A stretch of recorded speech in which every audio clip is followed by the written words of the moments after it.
Bale, ano nga ulit tanong mo? Hindi kasi kailangan natin mag-finalize. Ayun, payag po ba kayo na kung gawa muna tayo ng ano lang, at papapirmahin ko po kayo ng letter na kami yung guardian ni ano ngayon. Ngayon na? Hindi pa ngayon, kasi kailangan pa yung panotarize yun. Tapos, kaso yun yung... ang ano lang ni nanay is pahiram. Baka Hindi, mamaya i-reply natin yung ano, pumayag siya pa SWD. Ibig sabihin, yung legal transfer, pwede sa atin. Pumayag siya. Ngayon, ang step na lang natin next, yung mother. Makausap natin. Ang ibig sabihin kasi na ipa-DSWD, dadalhin yung bata sa DSWD. Payag nga siya na ipa-ano sa atin yung bata. Pero dadalhin yung bata doon sa DSWD. Kumbaga, kung ano yung mangyari doon, after na yun ng interview pa. Hindi sa harap ni nanay. Wa mo ba? Ang interview natin is para lang kay nanay. Yung laman nung interview, doon natin pag-uusapan after ni nanay. Hindi natin pag-uusapan yung sa harap ni nanay. Wa mo ba? Mamaya explain ko sa'yo. Basta wala nang ano doon, wala nang problema doon. Ayun, yun lang naman. Tapos, payag ka na no, para lang safe kami ni Sir Apple. Ayun. Salamat, Nay. So, sa ngayon po, gusto niyo pa ba iuwi si Maribek ngayon or sa amin pa rin siya ngayon?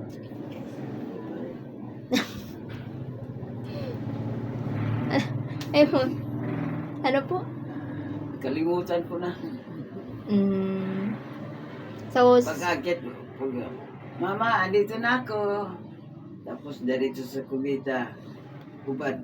Ito pipi ko, katayo sa akin. O pipi ko, halikan mo. Miss mo na na ito. Ay, Diyos kong bata. Ako, diyan ka na lang. ganun po siya sa bahay niyo or kanina? Kanina po niya sinabi?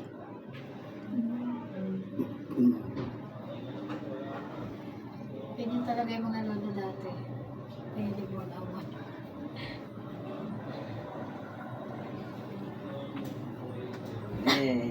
Maraming nagtanong-tanong, saan si Bik-Bik? Nako, ay wala na. Bininta ko na. Ando na sa ng bansa. Nakalimutan ko na sa isip yan eh. Sa ibang bansa na yun. Ibang bansa, mga 5 blocks.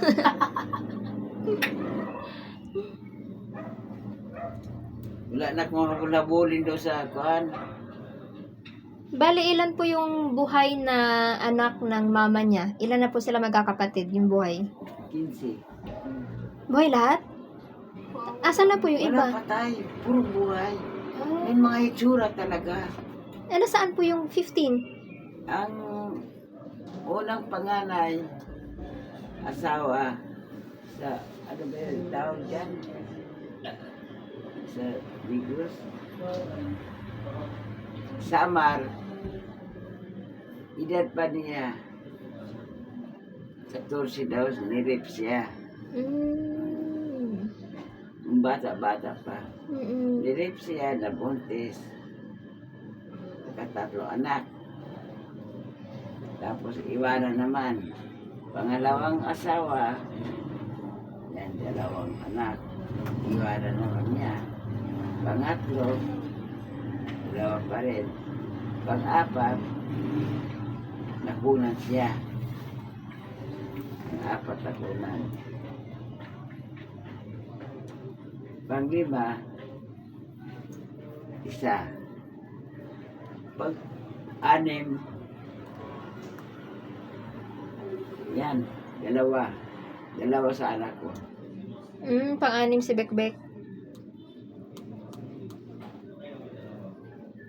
Pag-16, pag-11. 6 na ama. Hindi ko magawa yun. Sino po pala yung Papa Buddy na sinasabi ni Bekbek?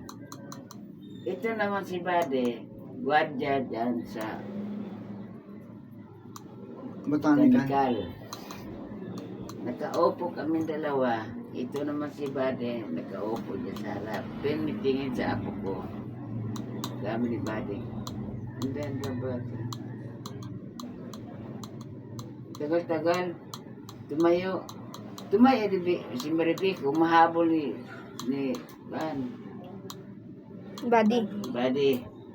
Hanggang malayo na si Buddy, inahabol niya, iniiyakan. O bakit umiyak ka?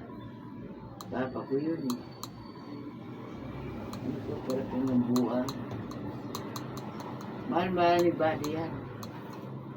Sabi niya, kahapon, tikilang, hindi ka nalungkot mo.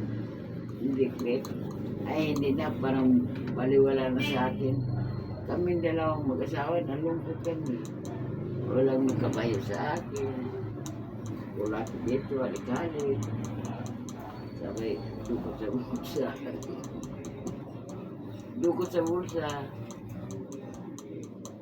Yan. Yan na na-miss ni Kuan, Buddy. Sabi naman ni Big Big, Kuan,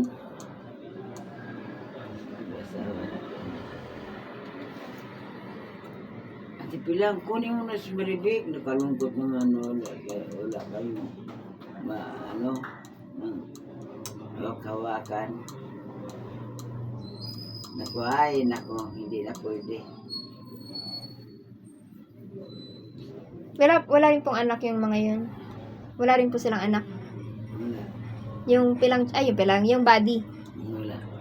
Ah, wala din. Eh, ba't po hindi nila naisip na ampunin dati? Ayaw niya po. Strong disagreement. Ayaw ni Big Big. Ayaw niya? Mautap din bata yan. Namimili. Tingnan mo, isang bisis sa taas, hawak-hawak sa iyo, kaagad. Sabi niya, bait naman.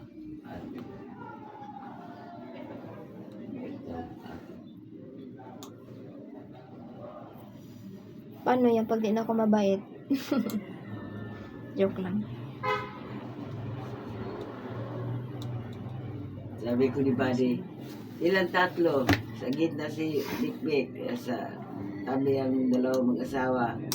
Ay nako, para magkapatid, ang liit mga mukha.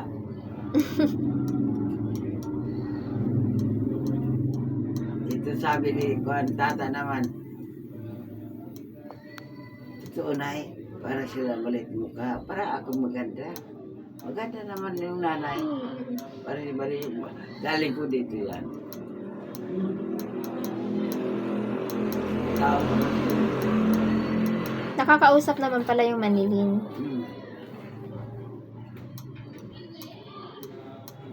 Eh di, epilepsy meron siya. Wala siyang problema sa pag-iisip.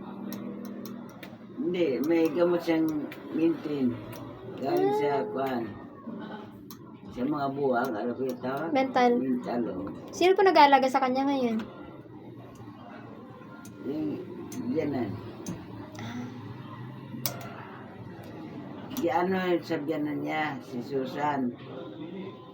Punta sila doon. Binigyan ng 20 mil. Ipalago ang tindahan. Ngayon na bankrupt. Natalo sa pool. Lasinggero. Wala na laman ang kanila. Sino po lasinggero? Yung pangalang Suro. Wala na laman. Bali yung 20,000 para sana yun kay Manilin. Sa tindahan nga, negosyo. Para kay Manilin. Negosyo ni Manilin. Sino gumamit? Si Manilin. Ah. Tata ang nagbantay. Ba't may bahay po ba siya? May bahay siya? Oo, sabihan niya. Ba yan? Sayang. Ngayon, nalalaman. Maasa ang nasa alay. Maasa ang mga kanya tindahan. Bakit hindi po siya kinukup ng mental? Bakit maintenance lang? Ayaw po niya sa loob. Pwede pala yun, no? Parang pinapapili sila. May freedom pa rin para sila mag-decide. O, sige. Ayun lang siguro, Nay. Salamat, Nay, ha?